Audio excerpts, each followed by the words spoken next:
senhor presidente da Academia Brasileira de Letras, acadêmico Merval Pereira, senhora secretária-geral da Academia Brasileira de Letras, acadêmica Nélida Pinhon, excelentíssimo senhor prefeito Eduardo Paes, demais membros da nossa diretoria, Sequim, Joaquim, Evaldo, Celso, enfim, colegas brevemente, devidamente considerados. Daqui a pouquinho estarei colega de vocês, o que me dá muita alegria, muita honra a todos que aqui comparecem para esse ato solene da Academia, os membros da minha família, os amigos, enfim, todo o povo brasileiro aqui representado. Aqui estou, no limiar dos meus 80 anos, no Salão Nobre da Academia Brasileira de Letras, onde já estiveram tantos escritores de minha admiração, alguns dos quais foram amigos queridos. É nessa condição de primeiro representante da música popular do Brasil a ser eleito para esta instituição que aqui estou. Entre tantas honrarias que a vida generosamente me proporcionou, essa tem para mim uma dimensão especial, não só porque aqui é a casa de Machado de Assis, um escritor universal, afrodescendente como eu, mas também porque a ABL, fundada em 20 de julho de 1897, representa, mesmo para quem a critica, a instância maior que legitima e consagra de forma perene a atividade de um escritor ou criador de cultura em nosso país. Sou filho de uma professora primária, Claudina, e de um médico, José Gil Moreira. A eles devo o meu amor às letras e à música. Foi de minha mãe que ganhei o meu primeiro violão em 1961. Ela também leu com paciência de mestra experiente meus versos inspirados em leituras de Castro Alves, Gonçalves Dias, Olavo Bilac, que comecei a escrever aos 17 anos esses primeiros versos. Tive a sorte de ter pais carinhosos que me educaram para não ter medo de enfrentar os desafios que a vida fatalmente nos impõe. A imagem de meus pais está comigo nesta noite e sua memória é para mim uma bênção. A Academia Brasileira de Letras é a casa da palavra e da memória cultural do Brasil e tem uma responsabilidade grande no sentido de fortalecer uma imagem intelectual do país que se imponha à maré do obscurantismo, da ignorância e da demagogia de feição antidemocrática.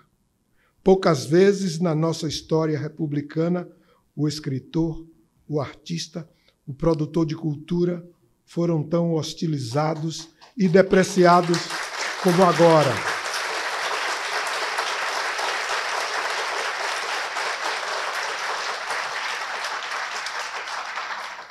Há uma guerra em prol da desrazão e do conflito ideológico nas redes sociais da internet, e a questão merece a atenção dos nossos educadores e homens públicos.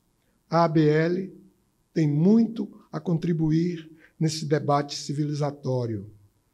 Eu gostaria, efetivamente, de colaborar para o debate em prol da cultura e da justiça.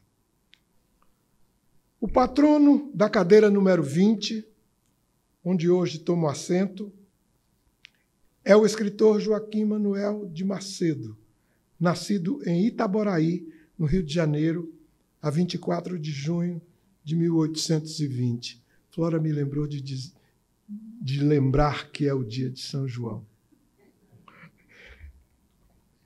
E o autor entre outros títulos, ele é o autor, entre outros títulos, de A Moreninha, de 1844, primeiro clássico do nosso romance romântico, já levado ao cinema e adaptado para novela de televisão.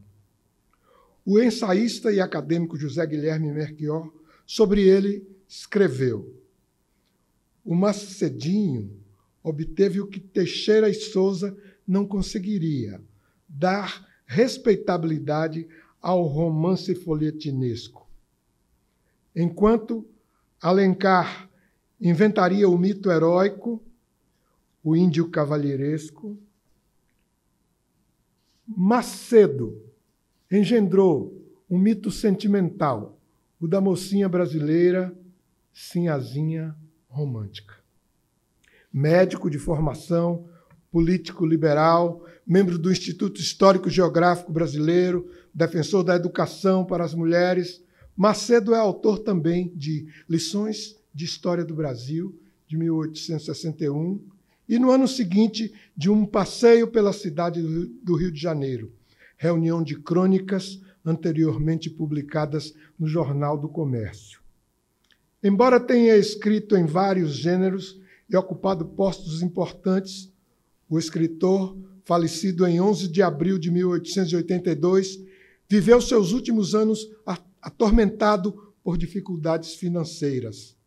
Destaquemos de sua vasta produção o poema A Nebulosa, de 1857, que, no dizer de Antônio Cândido, abre as portas de um mundo romântico onde poucos se moveram tão bem.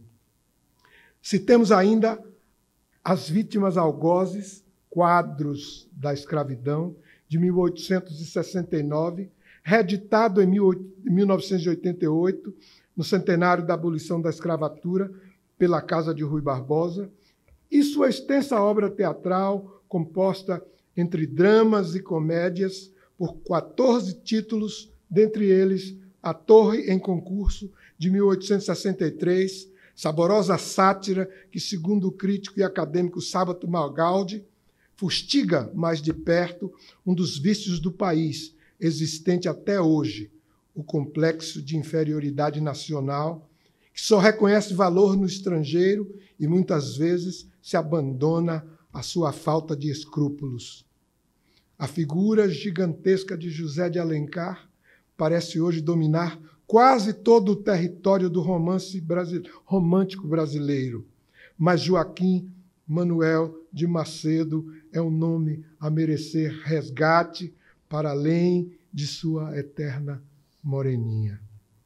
Fundador da cadeira número 20, foi jornalista, advogado, romancista e diplomata Salvador de Mendonça, nascido também em Itaboraí, no estado do Rio, em julho de 1841, irmão do acadêmico considerado verdadeiro mentor da ABL, Lúcio de Mendonça.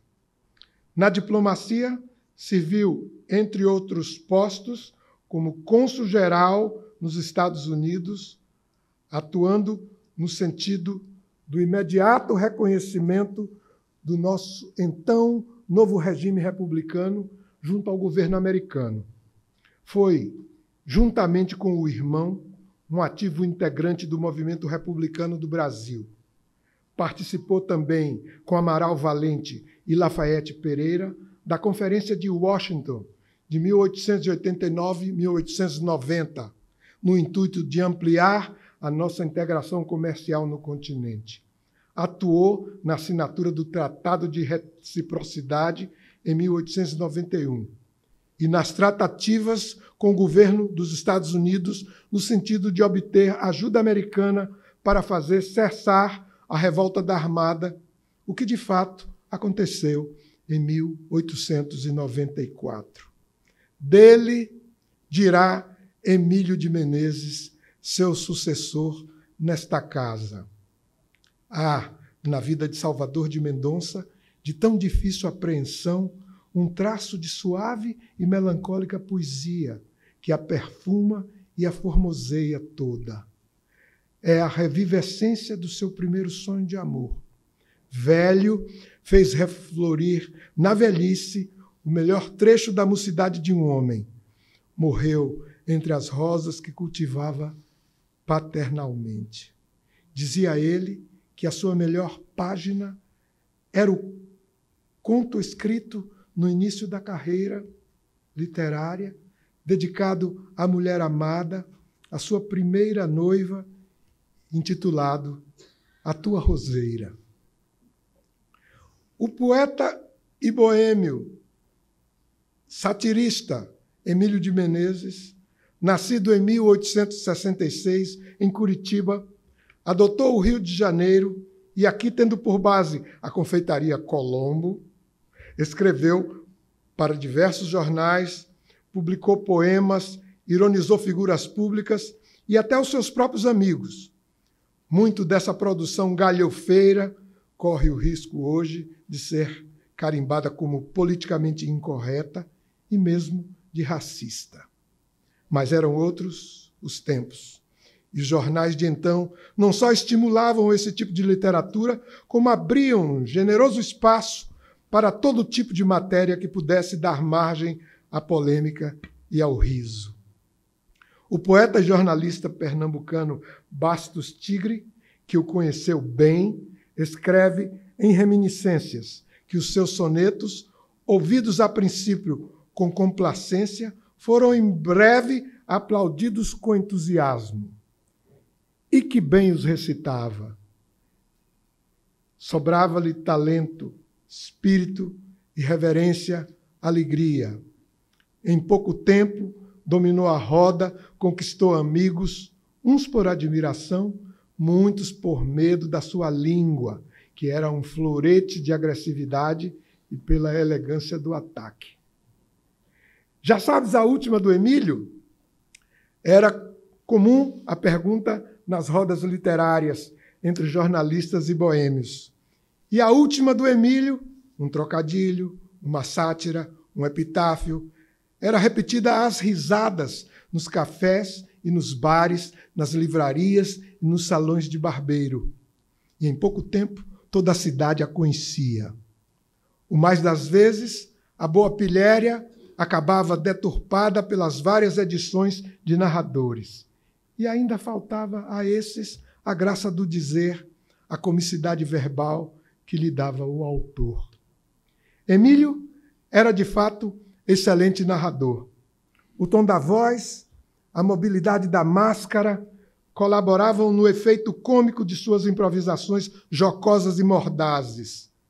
No comentário imediato, ao caso do dia, no a propósito, no à parte a narrativa sisuda, na alcunha caricatural, no jogo de palavras, no equívoco, no disparate, no trocadilho.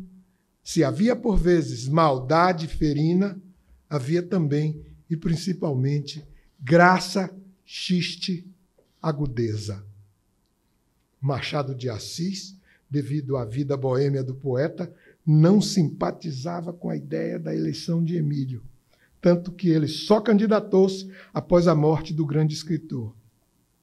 Importante expressão de nossa poesia parnasiana, Emílio de Menezes foi eleito para a ABL em agosto de 1914.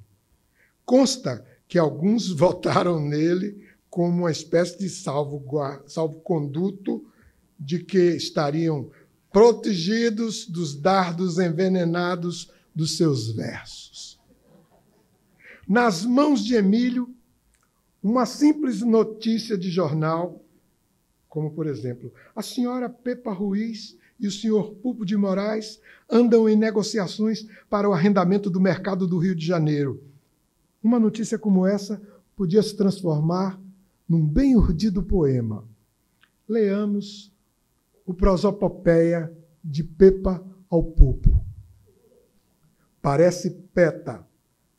A Pepa aporta à praça e pede ao Pulpo que lhe passe o apito. Pula do palco, pálida, perpassa por entre um porco, um pato e um periquito. Após, papando em pé, pudim com passa, depois de peixes, pombos e palmito, precipite por entre a populaça, passa picando a ponta de um palito. Peças compostas por um poeta palha, um poeta pulha, que apalpa-vos perplexos empunha, prestando apenas para apanhar os paios. Permita a pepa por pastéis pamonha, que a pepa apulpe o pulpo e a popa ponha papas, pipas, pepinos, papagaios.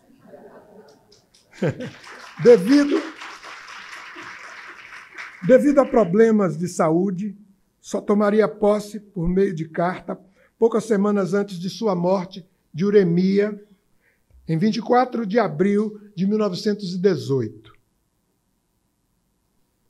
Humberto de Campos, nascido em Miritiba, hoje a cidade leva o seu nome, no Maranhão, em 25 de outubro de 1886, viveu apenas 48 anos. Tempo suficiente, no entanto, para produzir uma obra imensa, que até o final dos anos 60 ainda era vendida em todo o país sob forma de coleção pela editora Jackson. Em vida, foi autor de enorme sucesso, em especial com a literatura lasciva ou fecenina, que publicava sob o pseudônimo de Conselheiro XX. Vale lembrar que, depois de sua morte, apareceram livros tidos como seus, psicografados pelo médium Chico Xavier, havendo polêmica relativa ao pagamento dos direitos autorais, pois, pela doutrina, Humberto não seria um autor defunto, mas, à maneira de Brás Cubas, um defunto autor. Obteve grande sucesso outro livro seu, este indiscutivelmente póstumo, Diário Secreto, em 2 volumes, publicados pela edição O Cruzeiro, cobrindo os anos de 1915 a 1934, e onde, em meio a informações preciosas sobre nossa vida cultural e política, Humberto de Campos também destila maledicência e ironia sobre importantes personalidades com quem conviveu. Entre eles, um companheiro de academia, Paulo Barreto, pseudônimo sob o qual ficou popular o admirável João do Rio. Dono de temperamento polêmico e estilo cristalino, Humberto foi ficcionista, crítico literário, memorialista, poeta e um dos cronistas mais populares do Brasil. Ingressou nesta Casa dos 40, a expressão é dele, em 1919, e pouco depois foi eleito deputado federal pelo seu estado, até ser cassado quando da Revolução de 30. A capacidade de trabalho e a produção literária do notável maranhense impressiona ainda mais quando se sabe que, a partir de 1928, diagnosticado com a hipertrofia da hipófise, que apressou seu fim, muitas vezes teve de cumprir os compromissos de escritor e jornalista em meio a sérias dores físicas. Quando faleceu, em 5 de dezembro de 1934, o comércio do Rio de Janeiro, em sua homenagem, fechou as portas na hora do seu sepultamento. O pernambucano Múcio Leão, nascido em 1898 e falecido aos 71 anos no Rio de Janeiro, formou-se em Direito em 1919, quando se transferiu para o Rio.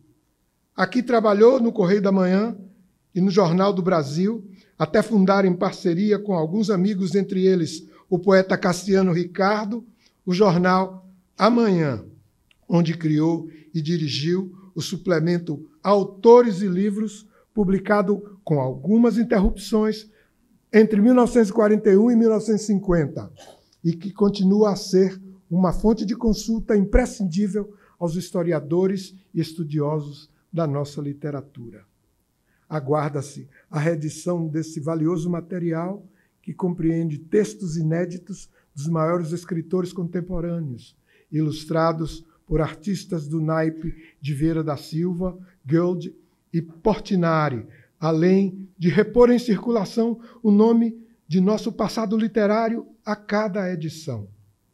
Múcio foi secretário-geral da ABL, seu presidente em 1944, e na casa promoveu a edição de importantes obras, entre elas vários volumes do historiador e filólogo João Ribeiro.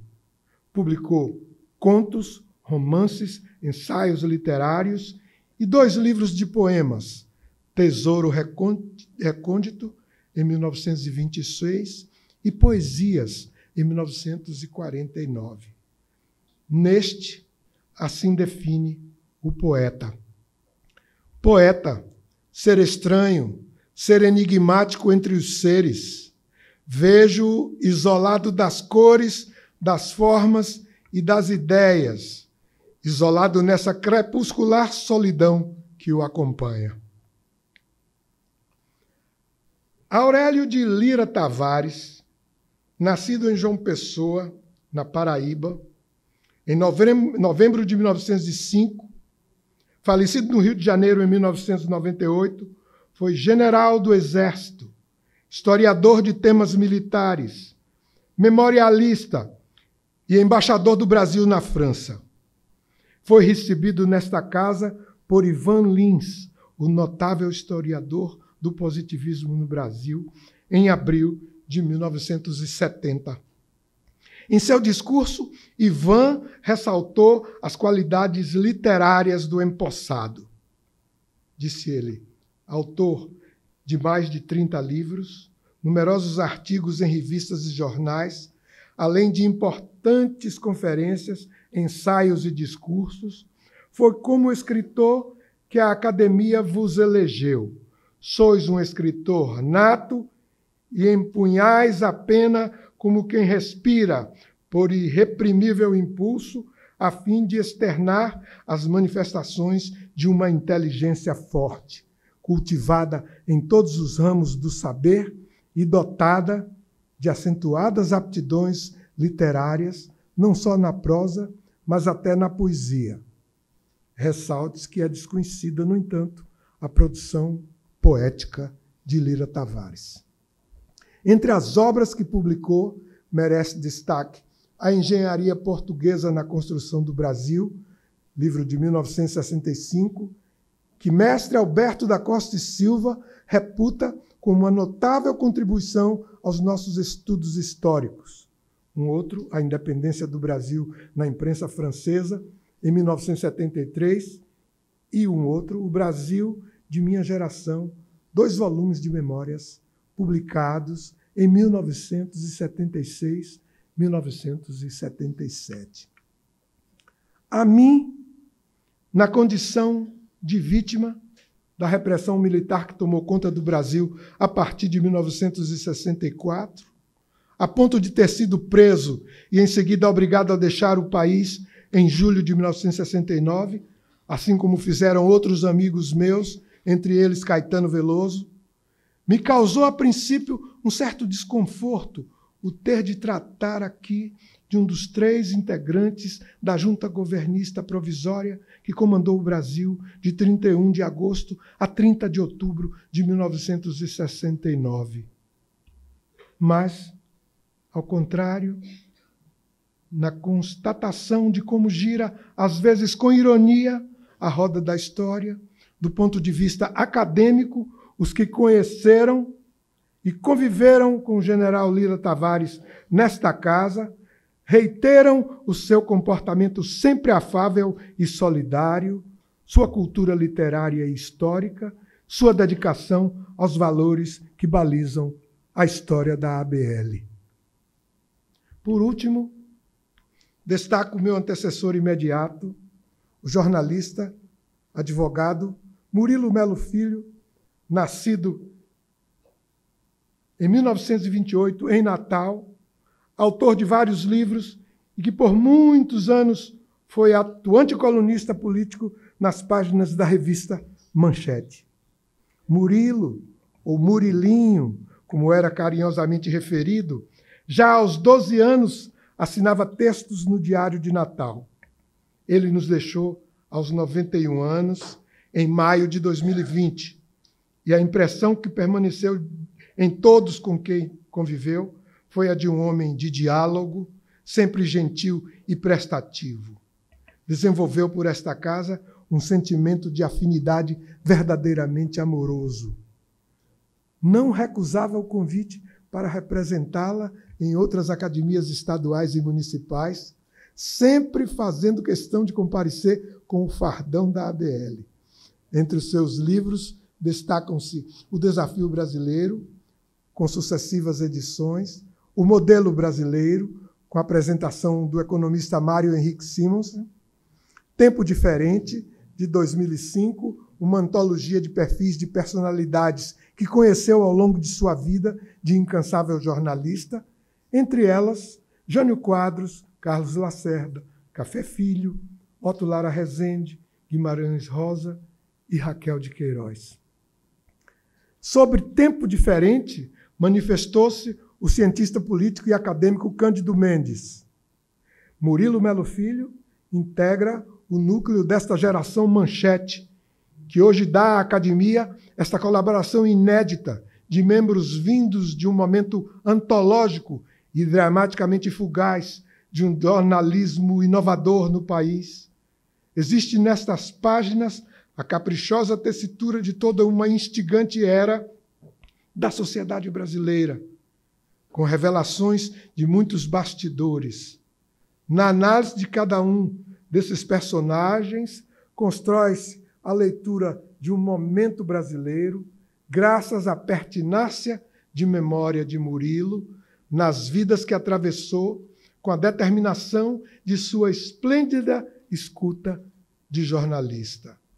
Já o filósofo e acadêmico Tarcísio Padilha, presidente da ABL de 2000 a 2001, afirmou: ele portava a marca da civilidade e da boa convivência. Entrevistou grandes homens públicos e chefes de Estado. Pergunto, então, quem tem medo de Murilo Melo Filho? Porque, de modo geral, quem participa tão ativamente da trepidante vida jornalística dificilmente escapa das paixões político-partidárias. Mas Murilo atravessou o Rubicon com simplicidade, coerência e caráter. Alçou-se sempre acima das dissensões, com o respeito e a generalizada simpatia sobre sua trajetória.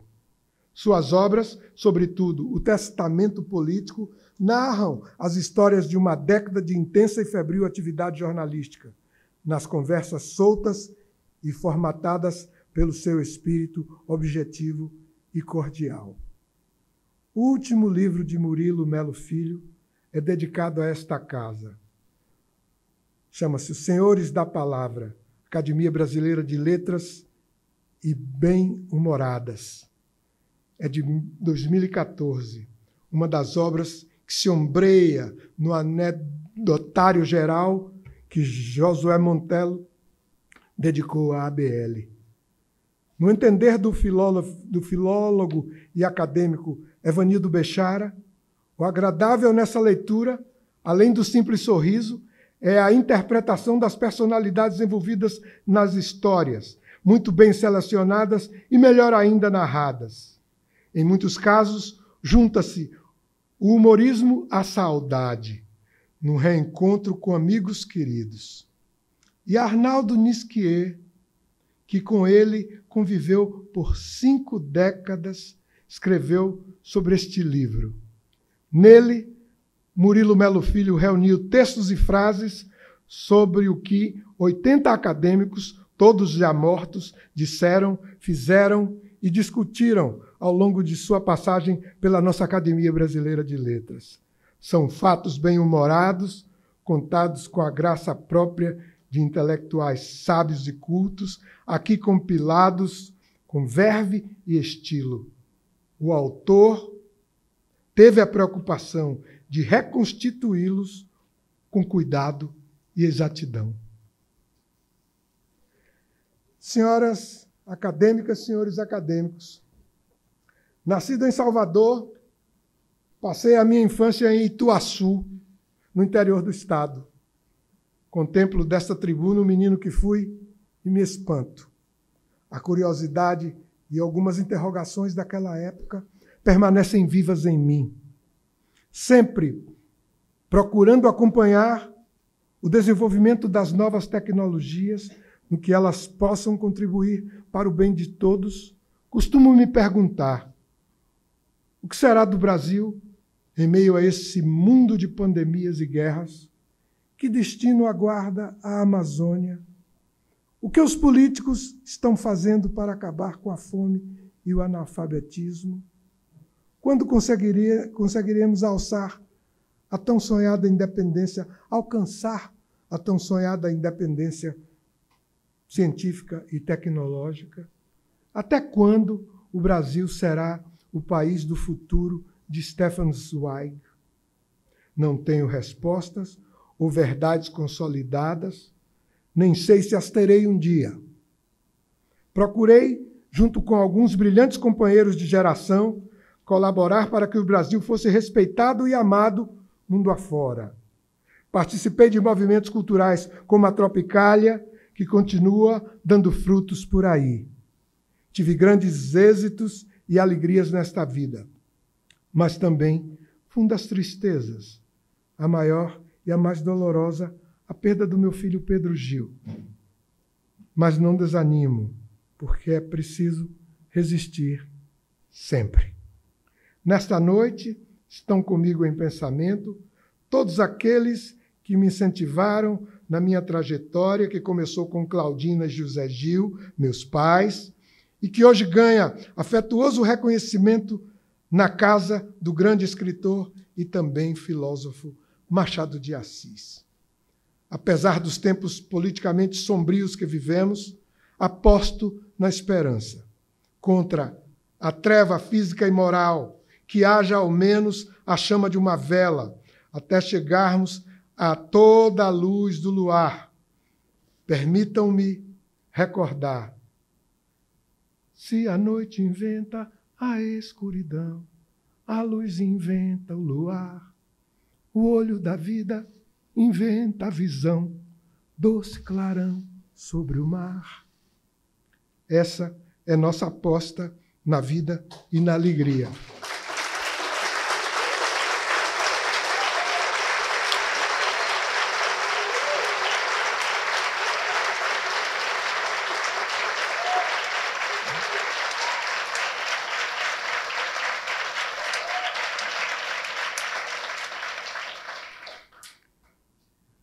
Alguém me perguntou: vais cantar?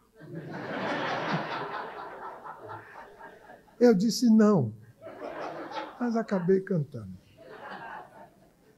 Esta é a nossa aposta na vida e na alegria.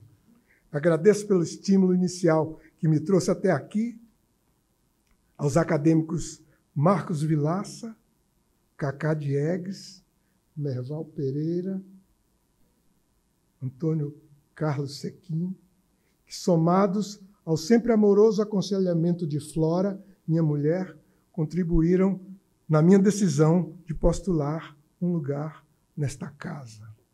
Ao acadêmico Sequim, agradeço a generosidade em me receber com o discurso que ouviremos a seguir.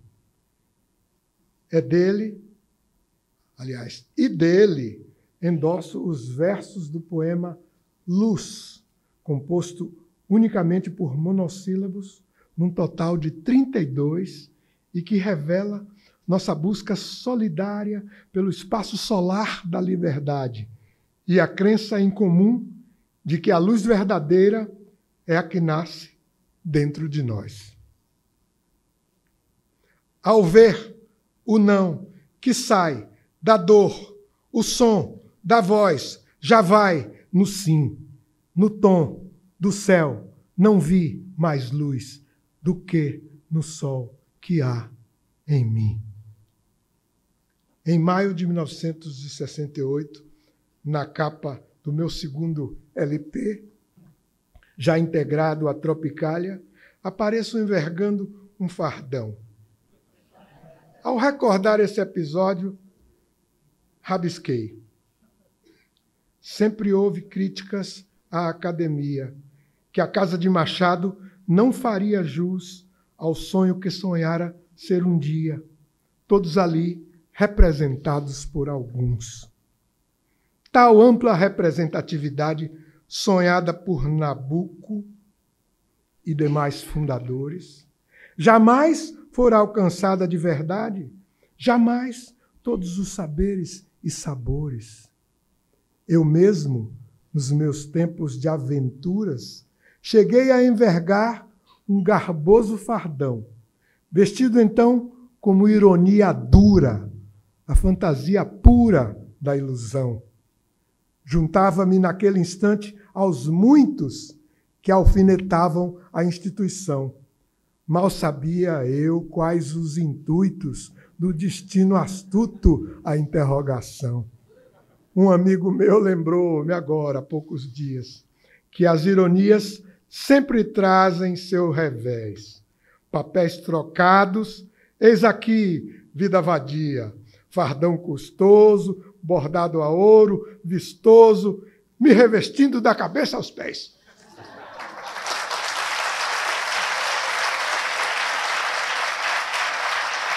Obrigado.